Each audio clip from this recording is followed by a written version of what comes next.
क्षेत्राची केलेली आहे. म्हणून भक्तीच्या गावाला भरत गेलेला आहे आणि भरतानं त्या ठिकाणी भक्ती कशी साठवायची ह्याचा मार्ग तुम्हाला दाखवलेला आहे.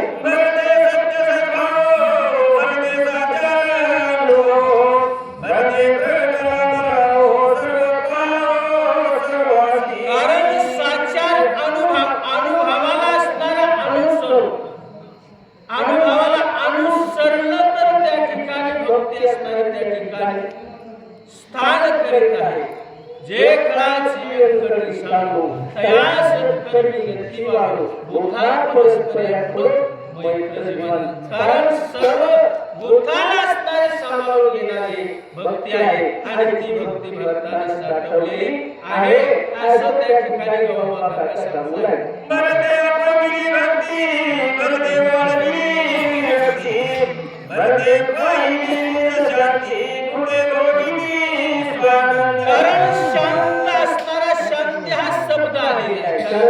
शांतता असणारे पाहिजे. ज्याच्याकडे शांतता आहे, ज्याच्याकडे क्षमता आहे, ज्याच्याकडे राग सामावून घ्यायची ताकद आहे त्याच्याकडेच भक्ती असणारी वळाली जाते. अशा प्रकारचा भरत आहे.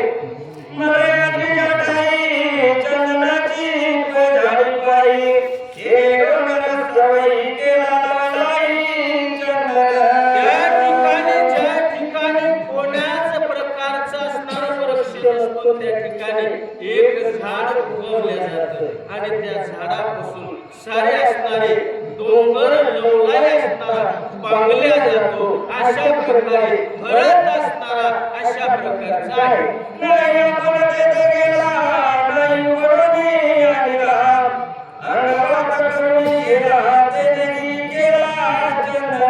चंदनाच्या अंगी असणारं एवढं बळ आहे, त्या नामाच्या असणाऱ्या ताकदीवर भक्तीचा असणारा त्या ठिकाणी साठवण झाली. साठवण होऊन लवलाय असणारा पांगलेला पर्वता एवढेला झालेला. कारण एकाच मयंत्रीच्या ठाई चंदनाची झाडे पाहिजे. अशा प्रकारे भगवंताच्या परमात्माचं नाव राम आणि म दोनच अक्षर आहे. त्याच्यापासून असणारा त्याचा विस्तार झालेला आहे. हे भरताच्या डोंगरा एवढं जरी शरीर असलं तरी त्याच्या रोमारोमामध्ये राम खेळू लागलेला आहे असं सांगू लागले.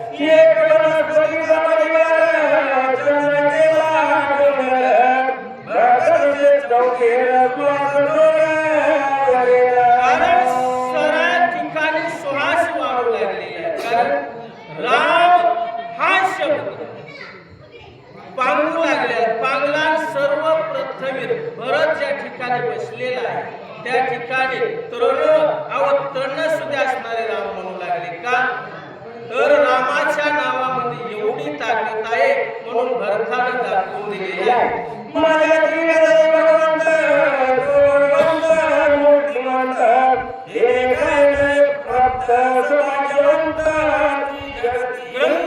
सांगू लागलेले देह जे आहे पंचमहाभूतांपासून प्राप्त झाले. त्या देहामध्ये भरताची असणारी राम अंकित असणार हृदयामध्ये काय भरलेलं आहे? माझ्याची देह भगवंत भगवंत मूर्तिमंत. अशा प्रकारे मूर्तिमंत भगवंत भरताच्या हृदयामध्ये साठवलेला आहे म्हणून त्या ठिकाणी श्वास असणारा येऊ लागलेला आहे.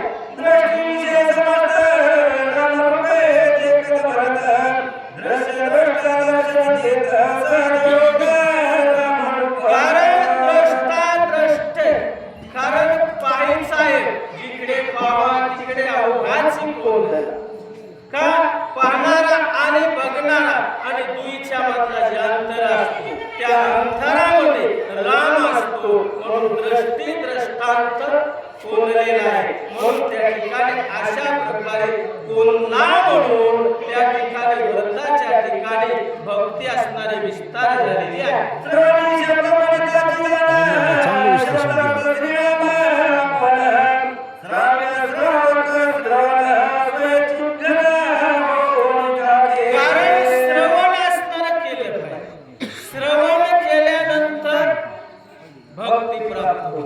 नवविद्याच्या 9 प्रकारच्या 9 भक्ती आहेत. त्याला पायाचं असणार सेवा केली पाहिजे आणि त्या ठिकाणी सांगितलेले काम केलं पाहिजे. श्रवण म्हणजे ऐकल्यानंतर बसल्यानंतर श्रवणच केलं पाहिजे, त्याला श्रवण भक्ती म्हणतात. म्हणून भरताच्या ठिकाणी सर्व काही नवभक्त्याचं असणार एकत्र झालेले आणि एकत्र होऊन त्या ठिकाणी भरतमय असे भक्तिमय व्रत झालेले आहे.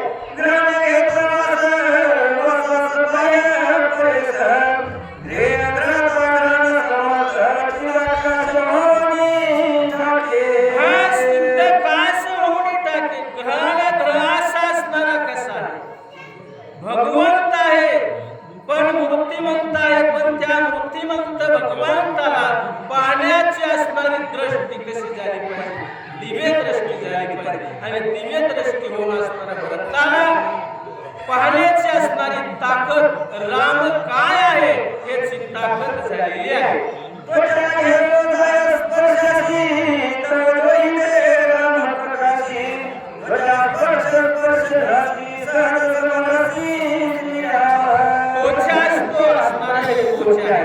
त्वचामध्ये असणारा प्रशेष झाला, त्या त्वचाला राम रूप असणारा प्रगट झाले.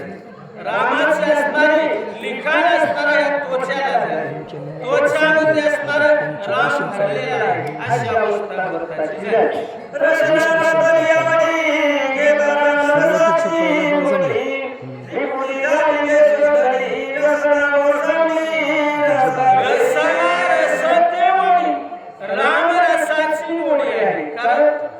देवाचं असणारं नामस्मरण म्हणजे रसना रसाते गोड. कारण उसळ वाकडा तिकडा अंगी खडी साखरेचा करा. माणूस असणारा किती वाकडा असला तरी भक्तिमय रस असणारा ओतल्यानंतर काय होत आहे, रसना रसाते गोडी. कारण गोडी असणारे तेवढी त्या हृदयामध्ये भरलेली आहे.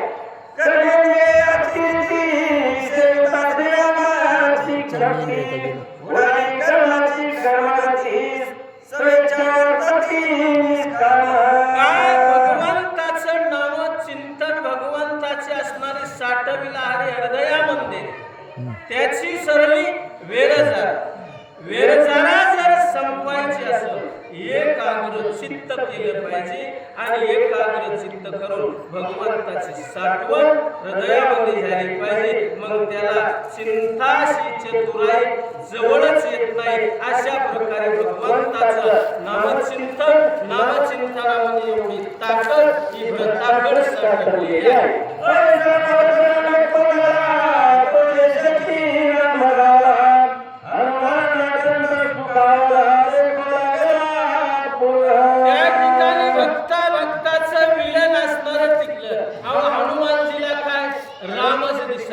पण भरताला असणारी अवस्था पाहून हनुमानजीला काय वाटलेले, हनुमानजी असणारे सुखावले, माझा असणारा गुरु त्या ठिकाणी आलेला आहे असं हनुमंतरायाला वाटू लागले.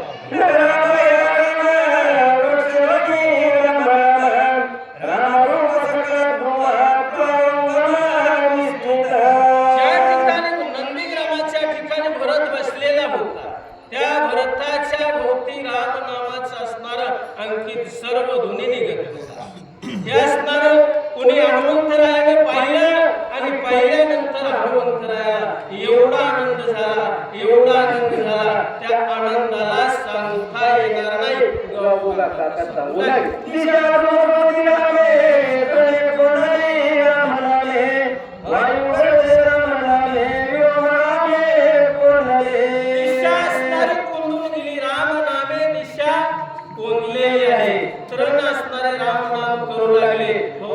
असणारे दगड राम राम करू लागले, वृक्ष राम राम करू लागले. अशी अवस्था त्या ठिकाणी झाली आणि हनुमंतरायाला जे पाहिजे होतं हेच मिळालं म्हणून आनंद त्या ठिकाणी झालेला आहे.